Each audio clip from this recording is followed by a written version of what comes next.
네, 성령 강림 주일에 여러분 성령의 충만한 은혜 역사가 임할 수 있기를 소원합니다. 여러분 두 가지 유형 중에 어떤 사람인지 한번 자신을 한번 생각해 봤으면 좋겠습니다. 네, 첫 번째 유형은요, 용두사미가 있어요. 네, 머리는 용이지만 꼬리는 뱀이 되는 그런 모습인데, 처음에는 거창하게 시작했지만 나중에는 아주 허망한 사람이 되어버리는 그런 경우가 되겠죠. 대표적인 사람은 누가 있을까요? 우리나라를 떠들썩하게 했고 세계를 떠들썩하게 했던 줄기세포를 개발했던 황우숙 박사이지 않을까 좀 생각이 듭니다. 그리고 대기만성형이 있죠. 대기만성. 갈수록 큰 사람이 되는 것. 시작은 미약했지만 나중에 창대해지는 사람입니다. 이런 사람이 참 또 성공한 사람이나 하나님의 믿음의 사람 중에 많이 있습니다. 그 아프리카의 넬슨 만델라 같은 경우에는 그가 젊은 시절에 27년간 감옥생활을 했어요. 나라를 위해서 일하다가 감옥생활을 하고 감옥에 나오고 나서 대통령이 되는데 그때의 나이가 74세였습니다. 정말 굉장히 어둡고 답답하고 고통의 시간을 보냈죠. 젊은 시절을. 하지만 나중에 정말 세계적인 지도자로서 존경받는 사람이 되었죠. 여러분 성경에도 등장합니다. 대기만성의 사람이 등장합니다. 그 대표적인 인물로 저는 여호수아라고 말할 수가 있습니다. 여호수아는 처음에 존재감이 없어요. 굉장히 미미했습니다.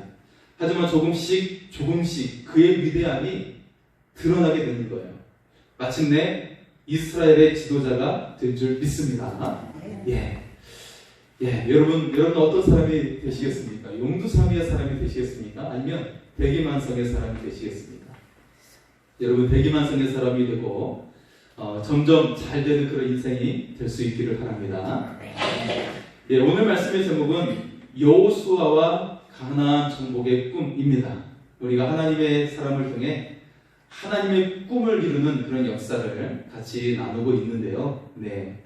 여러분 출애굽의 지도자, 애굽에서 탈출시켰던 지도자는 모세였어요.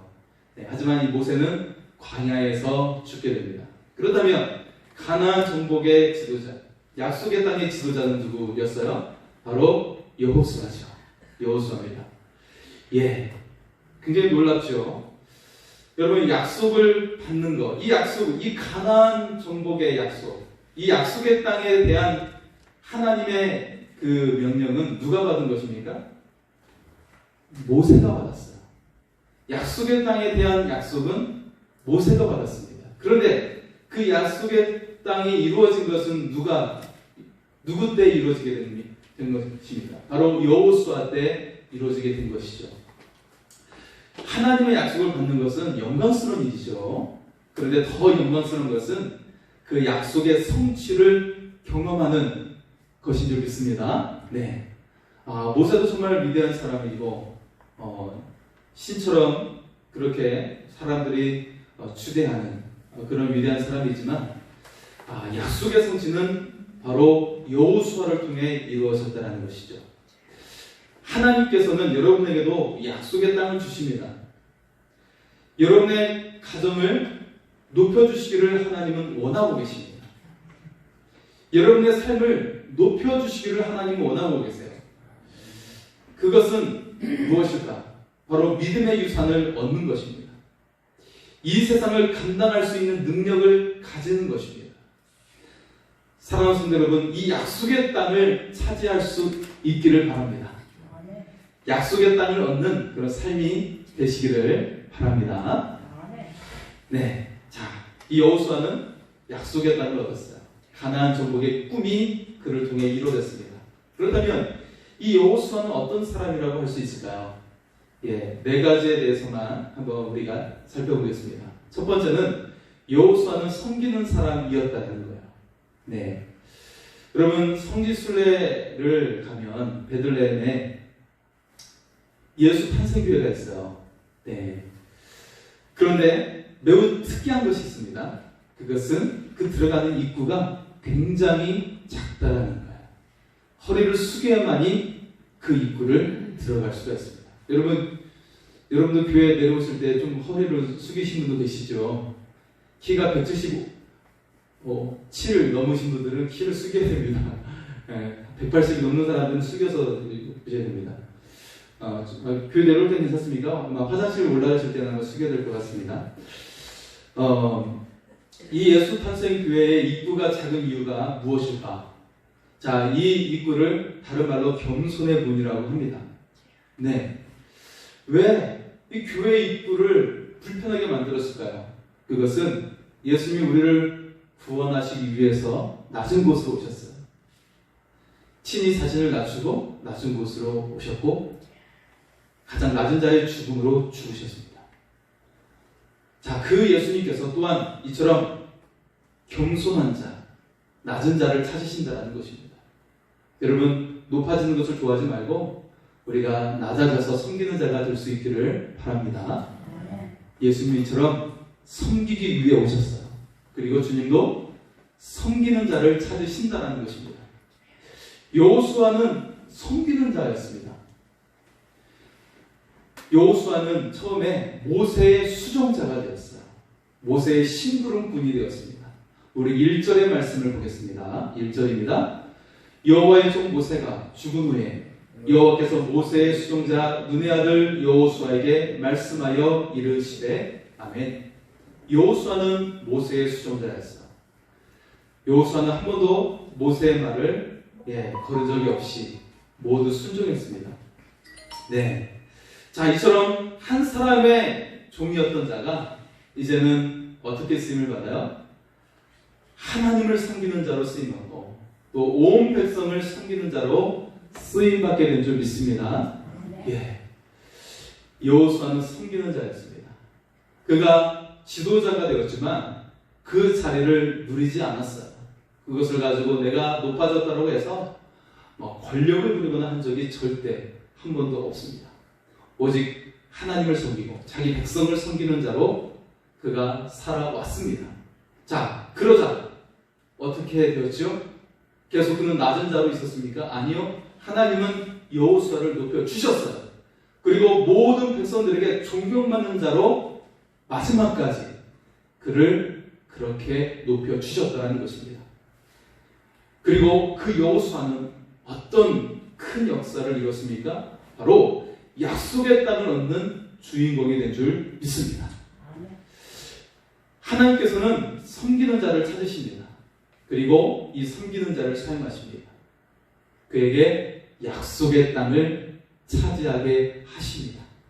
여러분, 겸손히 섬기는 자가 되어서 약속의 땅을 얻는 사람이 될 수 있기를 소원합니다.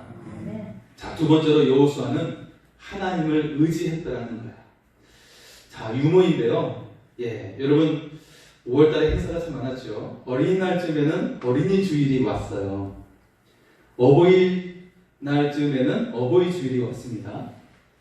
그리고 교회 학교 같은 경우에는 사실 스승의 주일, 스승의 날쯤에는 스승의 주일로 그렇게 지키게 되죠. 네. 자, 그리고 또 좀 지나면 오늘처럼 성령 강림 주일이 오게 되죠. 교회학교 선생님이 아이들에게 물었어요. 그러면 다음 주는 무슨 주일일까요? 라고 물었어요. 그랬더니 한 아이가 자신의 참 목소리로 이렇게 대답을 했다고 합니다. 네! 석가탄신 주일입니다! 네. 여러분, 석가탄신이라고는 교회와 전혀 상관이 없죠. 이 아이가 좀 헷갈려 했던 겁니다. 5월달에 행사가 많으니까 석가탄신 일도 마치 주일인 것 같은 느낌이 들었던 것 같죠. 여러분, 여호수아는 오직 하나님만을 의지했다라는 거예요. 백성들이 다른 신을 섬기거나 다른 어떤 물질을 추구할 때, 우상을 추구할 때 여호수아는 오직 하나님만을 의지했다라는 것입니다. 그 결과 어떻게 되었을까요? 하나님께서 여호수아가 가는 곳마다 이기게 하셨습니다. 모든 대적을 물리치게 된 줄 믿습니다. 그리고 결국 약속의 땅, 가나안 땅을 정복하게 된 줄 믿습니다. 우리 5절의 말씀을 보겠습니다. 5절입니다. 내 평생에 너를 능히 대적할 자가 없으리니 내가 모세와 함께 있었던 것 같이 너와 함께 있을 것이니라. 내가 너를 떠나지 아니하며 버리지 아니하리니. 아멘. 여호수아는 모든 전쟁에서 이겼어요. 단 한 번의 전쟁을 제외하고는 모든 전쟁에서 이깁니다. 단 한 번의 그 예외적인 전투는 바로 아이성 전투죠. 거기서 취한 전리품을 숨기지 말라고 했는데, 이 아간이라는 자가 전리품을 숨기면서 그 전쟁에 패하게 됩니다. 그리고 이 문제를 해결한 후에는 가나안 땅을 정복하게 되었다는 것이죠. 자, 여호수아는 이 거대한 여리고성 앞에 그 앞에서 두려워하지 않았어요. 왜냐하면 하나님은 더 크기 때문입니다. 여러분, 인생의 문제 앞에서 두려워하지 마시기 바랍니다. 더 크신 하나님께서 능히 이기게 하실 줄 믿습니다. 한 청년에게 불행이 찾아왔습니다. 결혼식을 앞두고 사랑하는 약혼녀가 물에서 익사를 하고 말았어요. 약혼녀의 장례를 치르고 얼마 지나지 않아서 또 슬픈 소식이 그에게 찾아왔습니다. 사랑하는 어머니가 중병으로 죽을 병에 걸리게 되었다라는 그런 소식을 듣게 된 거야. 청년은 절망했어. 불행이 태풍처럼 그에게 몰려왔다는 것입니다. 청년이 힘없이 하나님 앞에 무릎을 꿇었습니다. 그리고 흐느끼며 이렇게 부르짖었습니다. 주님, 어머니의 병을 고쳐주십시오. 응답해 주십시오. 평생을 하나님의 영광을 위해 살겠습니다. 그 순간 하나님의 놀라운 위로와 평화가 그에게 찾아왔어요. 이때 떠오른 영감으로 그는 곡을 쓰게 됩니다. 그리고 이 곡이 찬송가에 실리게 됩니다. 지향각성 모든 괴로움 없는 사람 누군가 부질없이 낙심하고 기도 드려 아뢰세. 기도로 드리고 얼마 후에 어머니가 중병에서 완전히 낫게 되었다는 소식을 듣게 되었습니다. 할렐루야! 이 기쁜 소식을 듣고 이 처녀는 하나님을 위해 헌신하는 삶을 살게 되었어요. 이제는 산수나도 작곡하면서 영광을 누리는 그런 삶을 살게 된 이 사람은 조지프 스크리븐이라는 사람입니다. 이처럼 하나님께 울부짖었던 그 기도가 어머니를 살려내는 기적을 일으키게 했다는 것입니다. 여러분, 인생의 위기 앞에서 하나님을 의지하시기 바랍니다. 위기란 단어 속에서는 위험과 기회라는 의미가 담겨져 있습니다. 지금의 이 고통이 하나님께서 역사하시는 기회가 될 수 있도록 우리가 믿음으로 담대히 나아갈 수 있기를 소원합니다. 자, 세 번째는 여호수아는 말씀에 순종했다는 것입니다. 예, 자, 여호수아가 말씀에 항상 순종을 했어요. 그리고 어떻게 되었을까요? 그는 형통한 자가 된 줄 믿습니다. 우리 7절의 말씀을 보겠습니다. 7절입니다. 오직 강하고 극히 담대하여 나의 종 모세가 내게 명령한 그 율법을 다 지켜 행하고 오로나 좌로나 치우치지 말라. 그러면 어디로 가든지 형통하리니. 아멘. 여러분, 여호수아는요 처음부터 끝까지 하나님의 말씀에 순종한 자였어요. 그는 결코 어디에서도 불순종하거나 그가 하나님의 말씀에 게으르거나 한 적이 없었다라는 것입니다. 청년 시절 모세를 따를 때에도 하나님의 말씀에 순종을 했어요. 이스라엘 백성이 금송아지를 섬길 때에도 오직 그는 하나님의 말씀 앞에 순종했습니다. 여리고성 가나안 정탐꾼으로 그 12명 중에 그가 한 사람이 되어 정탐하고 왔을 때도 오직 그는 하나님의 말씀에 순종하는 자였어요. 이스라엘 지도자가 되어 가나안 땅을 정복하였을 때도 그는 철저하게 하나님의 말씀에 순종을 하게 됩니다. 여러분, 가나안 정복의 특징이 있어요. 가나안 정복의 특징이 있는데 이 가나안 정복에 있어서 가장 상징적인 장소가 있습니다. 여러분의 그 믿음의 상징적인 장소가 있을 거예요. 여러분이 믿음을 얻게 되었던 상징적인 장소가 있을 겁니다. 그것이 나의 믿음을 다시금 새롭게 하고 처음 그 하나님을 향한 그 사랑을 회복하게 하는 그런 장소, 은혜의 장소가 있을 거예요. 이스라엘에게는 은혜의 장소가 있었어요. 가나안을 정복할 때 은혜의 장소를 하나님께서 주셨습니다. 그 은혜의 장소가 어디예요? 어디일까요? 바로 길갈이라는 장소입니다. 이 장소는 오늘 우리가 읽고 있는 여호수아서 전체를 통해 관통하는 장소입니다. 길갈이라는 장소, 이 장소는 계속해서 반복해서 등장을 하게 됩니다.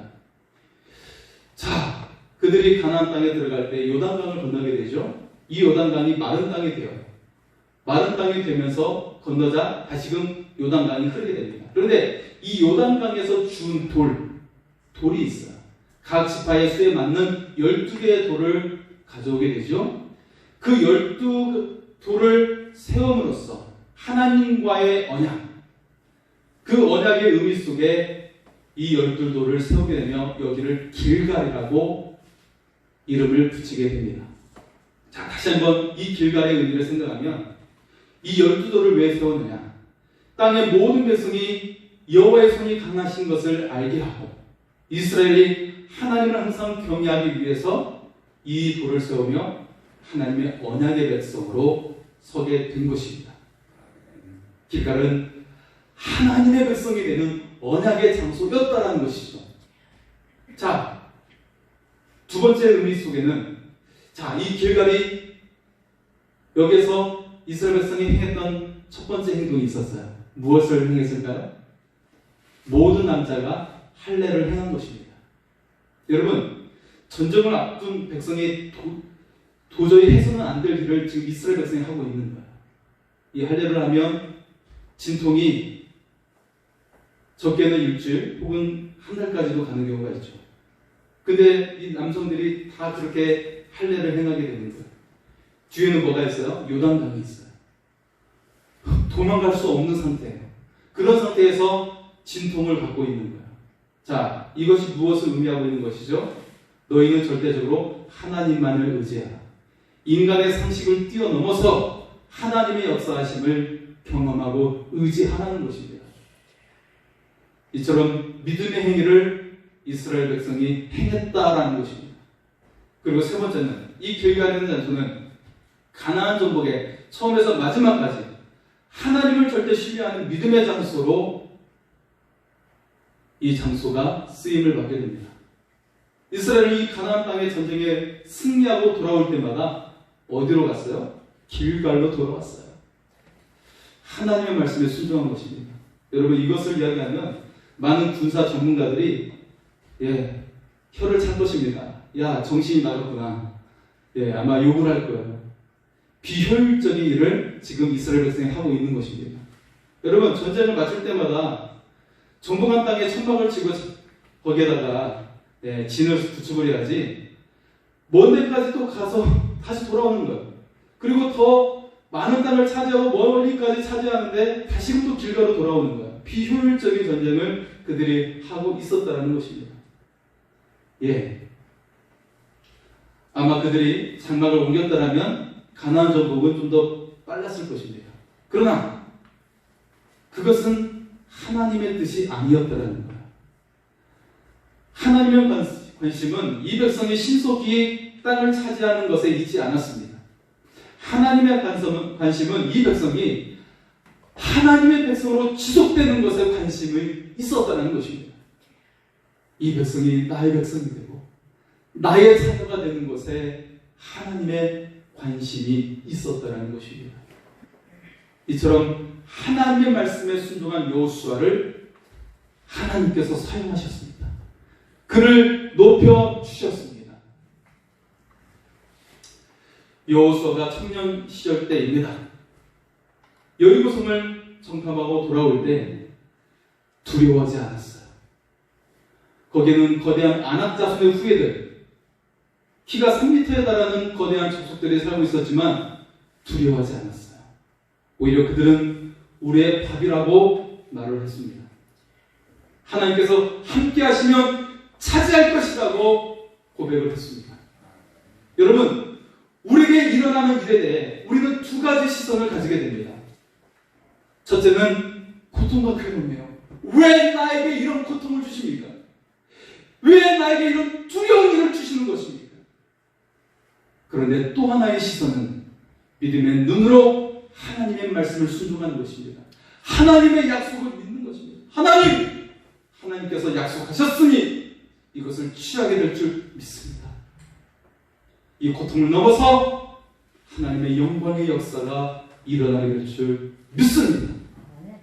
여러분, 하나님의 말씀을 믿을 때 두려움이 기회가 될 줄 믿습니다.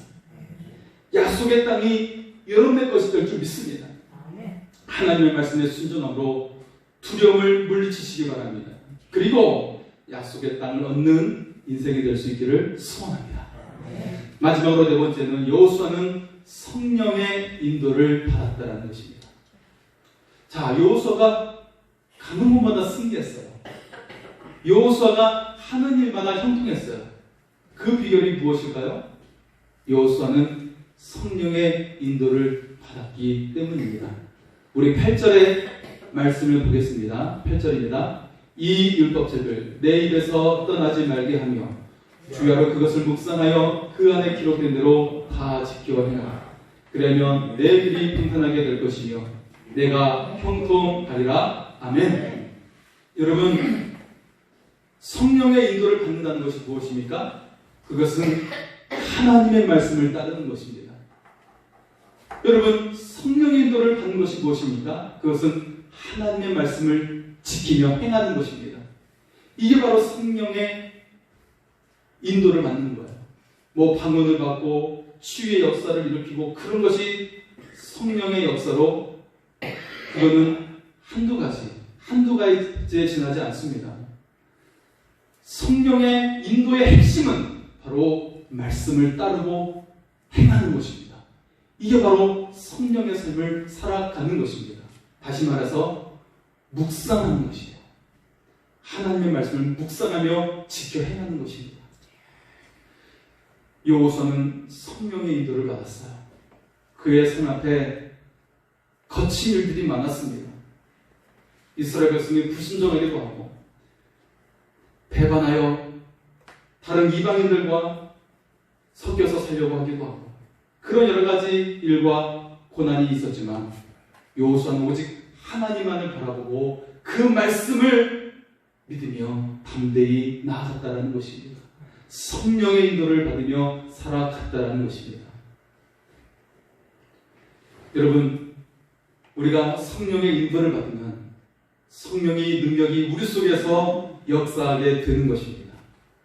우리가 그 말씀에 성령의 인도를 받으면 성령의 열매가 우리 속에서 자연스럽게 자라게 되는 것입니다. 여러분, 식물이 땅에서 뽑혀 있으면 말라서 죽게 되는 거예요.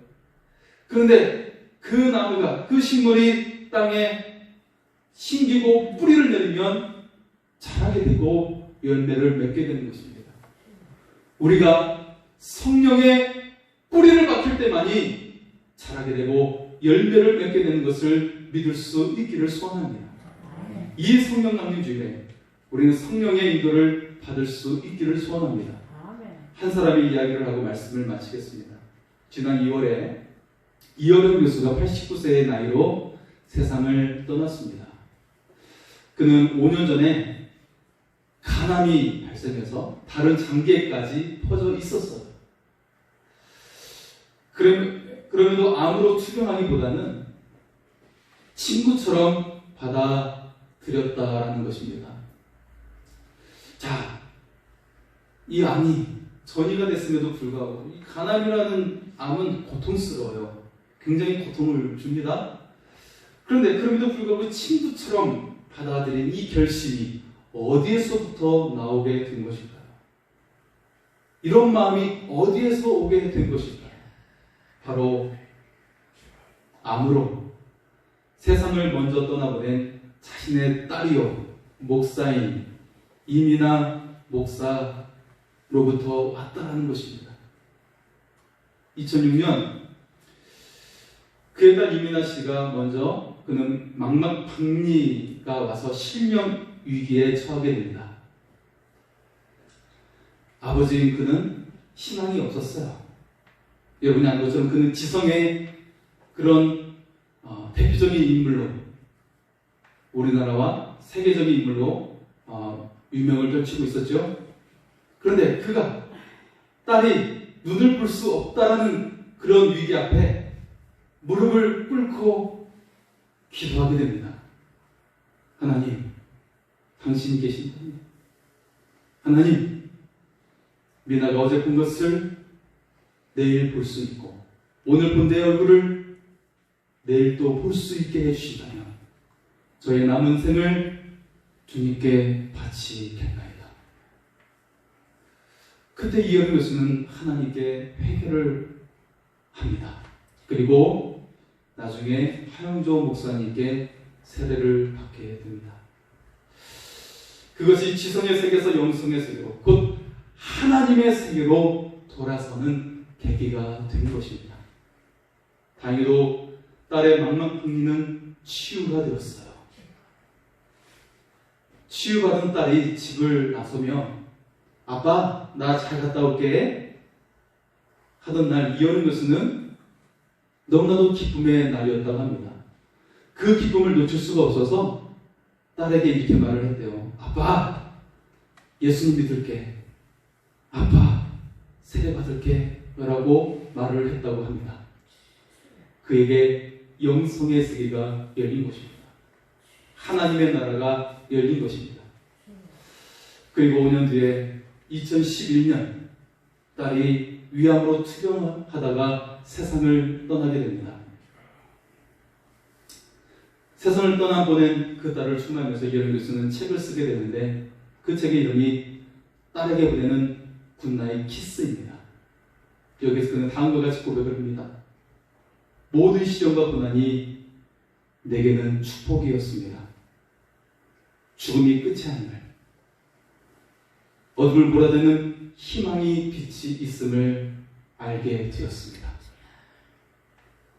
이어른 교수는 성령의 인도를 받았습니다. 그래서 고난이 축복이 되었습니다. 그리고 하나님 나라에 가셨습니다. 여호수아는 성령의 인도를 받은 자였습니다. 광야에서 백성들의 숱한 불순종 앞에서도 하나님을 의지했습니다. 가나안 정복에서 매일 죽음의 순간이 있었지만 하나님을 의지하며 전쟁에 나갔습니다. 약속의 땅은 성공을 말하는 것이 아닙니다. 약속의 땅은 하나님의 백성이 되는 것입니다. 오직 하나님만을 의지하는 사람이 되는 것입니다. 이 성령 강림절에 하나님의 사람으로 살아갈 수 있기를 바랍니다. 인생의 두려움이 약속의 확신으로 변화되어 살아갈 수 있기를 바랍니다. 하나님께서 역사하시는 기회로 맞이할 수 있기를 소원합니다.